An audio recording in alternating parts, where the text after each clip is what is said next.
तारदाळ येथे श्री गणेश जयंती उत्साहात व भक्तिमय वातावरणात साजरी। हजारो भाविकांनी घेतला महाप्रसादाचा लाभ। हातकणंगले तालुक्यातील तारदाळमधील छत्रपती शिवाजी महाराज चौक येथे असणाऱ्या श्री गणेश मंदिरात प्रतिवर्षीप्रमाणे आज गणेश जयंती उत्साहात व भक्तिमय वातावरणात संपन्न झाला। आज गणेश जयंती निमित्त गणपती मंदिरात आकर्षक सजावट व विद्युत रोषणाई करण्यात आली होती। गाभाऱ्यात गणेश मूर्तीला फुलांची मनमोहक सजावट केल्यामुळे मूर्ती लक्ष वेधून घेत होती। पहाटेपासूनच होम, याग, यज्ञ, हवन, अभिषेक, पूजा अर्चा करण्यात आली। दिवसभर भाविकांची मंदिरात गर्दी झाली होती। जास्वंदीची फुले, दुर्वांचे हार अर्पण करून भाविकांनी श्री गणेशाचं मनोभावे दर्शन घेतलं। दुपारी 12:15 पुष्पवृष्टी करत गणेश जन्मकाळ सोहळा पार पडला।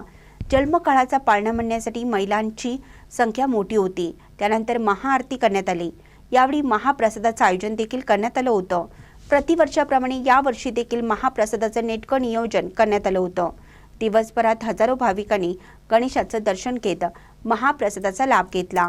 तसेच अनेक मान्यवरांनी जयंती सोहळ्याला भेट देत सदिच्छा दिल्या। यावेळी पांडुरंग भजनी मंडळ तारदाळ यांचे भजनाचा कार्यक्रम आयोजित करण्यात आला होता। सदर जयंती सोहळा पार पाडण्यासाठी आयोजकांनी अथक परिश्रम घेतले। महानकरी न्यूजसाठी बसकुंडा कडेमणी तारदाळ। ताज्या बातम्यांसाठी महानकरीला सबस्क्राइब करा आणि बेल आयकॉनला क्लिक करा।